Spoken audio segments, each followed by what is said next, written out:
वाराणसी में भ्रष्टाचार के खिलाफ एंटी करप्शन ब्यूरो की टीम ने एक बड़ी कार्रवाई को अंजाम दिया। मड़ुआडीह थाने में तैनात दरोगा अभयनाथ तिवारी और हेड कांस्टेबल शक्ति सिंह यादव को 15,000 की रिश्वत लेते हुए रंगे हाथ गिरफ्तार किया गया। यह रकम एक मुकदमे में राहत दिलाने के नाम पर मांगी गई थी। पीड़ित ने पहले ही एंटी करप्शन विभाग को शिकायत दी थी कि पुलिसकर्मी उस पर दबाव बना रहे हैं और 15,000 की मांग कर रहे हैं। इसके बाद तय योजना के अनुसार 3 दिन बाद पीड़ित ने एंटी करप्शन टीम के साथ मिलकर रिश्वत की रकम सौंपने की योजना बनाई। जैसे ही पीड़ित ने पैसे दिए, टीम ने तत्काल मौके पर पहुंचकर दोनों पुलिसकर्मियों को रंगे हाथ धर दबोचा। इस पूरे घटनाक्रम में सबसे गंभीर आरोप मड़ुआडीह थाना प्रभारी भरत उपाध्याय पर भी लगे। पीड़ित ने मीडिया से बातचीत में बताया कि थाना प्रभारी ने जबरदस्ती उसके पैंट में अवैध कट्टा और कारतूस रखकर फर्जी मुकदमा दर्ज कर दिया था और इसके बदले में 35,000 की वसूली की थी। पीड़ित का आरोप है कि यह सब एक साजिश के तहत किया गया ताकि उसे झूठे केस में फंसाकर पैसे ऐंठे जा सके। फिलहाल एंटी करप्शन टीम ने गिरफ्तार दरोगा और हेड कांस्टेबल के खिलाफ विधिक कार्रवाई शुरू कर दी है। अब जांच इस दिशा में भी होगी कि क्या थाना प्रभारी की इस घूसखोरी में कोई भूमिका थी। विभागीय जांच और गवाही के बाद आगे की कार्रवाई तय होगी। इस कार्रवाई के बाद पुलिस विभाग में हड़कंप मच गया है और सवाल खड़े हो रहे हैं कि क्या वाकई कानून की रक्षा करने वाले खुद ही कानून का दुरुपयोग कर रहे हैं। आपका आकाश गुप्ता।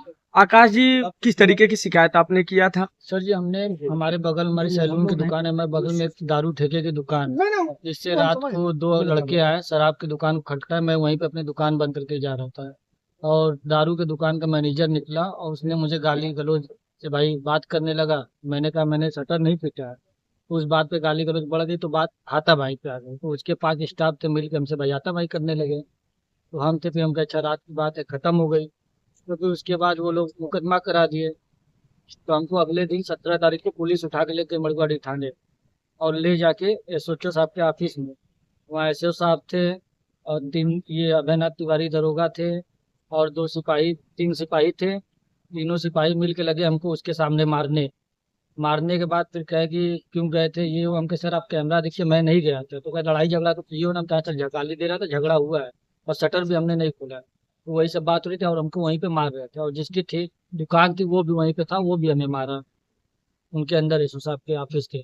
फिर उसके बाद वहाँ घटना हुई। फिर उसके बाद हमारी तलाशी ले गई, जेब तलाशी। फिर एक बार तलाशी हो गई, फिर उसके बाद दोबारा तलाशी ले गई। मेरे जेब से गोली और बंदूक निकाल मतलब निकाल के रख दिया कि ये तुमको धारा लगाएंगे गोली और बंदूक के। हम कहा सर ये सब ऐसा मेरा कुछ नहीं है, आप पता कर लीजिए। हम बोले कुछ नहीं, तुम जाओगे जेल। वो बात हुई। फिर उसके बाद कह रहे हैं कि भाई को मेरे बुलाए। तो कह रहे ऐसा 35,000 रुपये 50,000 की डिमांड करने लगे। तो 35,000 पे बात हुई। तो अब 35,000 दे दो, इसका 151 में चालान कर देंगे, सुबह जाके जमानत करा लेना। तो बात हो गई। फिर उसके बाद वहाँ पे 35,000 दिला गया। तो इनसे पूछा गया कि सर आपको कुछ नहीं चाहिए? कहने हमसे नहीं मतलब है, तुम लोग दे के जाओ अपना जमानत करा लो। उसके बाद वो हो गई। तो फिर ये विवेचक साहब हम निकले जमानत के लिए। तो विवेचक कह रहे हैं कि अरे यार हमको भी कुछ दोगे? तो हमारे भाई साहब ने कहा 1,500 आप भी ले लीजिए। तो कह रहे कि हम विवेचक है, अधिकारी है, तुम हमको 1,500 में क्या दे रहे हो? तो कहे कि तब साहब तो कह रहे जाओ बाद में बात करेंगे। तो फिर उसके बाद लेके जो पेपर होता है इनका लेके आने लगे घर पे। हमारे 3-4 बार आए, धमकी गाली गलौज दे रहे थे। कहे कि अभी तो मैं उससे लूट का मुकदमा लिखवाऊंगा और तुम्हारे खिलाफ ये असलाह और बंदूक भी तुमको दिखा के तुमको भेजूंगा जेल, मुकदमे में मैं धारा बढ़ाऊंगा। और आज क्या घटना घटी? आज सर घटना ये घटी कि इन्होंने पैसे के लिए हमारे ऊपर 3 दिन से दबाव बना रहे थे। तो हम पैसे का बंदोबस्त करके ले गए और फिर इनको कितना पैसा था? 15,000 रुपये। किसको दिए थे हम? अभयनाथ तिवारी और इसके पहले 35,000 रुपये किसको दिए थे? एसएचओ साहब को। क्या नाम है भरत SHO उपाध्याय। साहब? भरत उपाध्याय वो वहाँ मौजूद थे? भरत उपाध्याय जी वहाँ मौजूद थे? मौजूद। किसके हाथ में पैसा दिए थे? उन्हीं के हाथ में पैसा। भरत उपाध्याय। हाँ, भरत ठीक उपाध्याय। ठीक।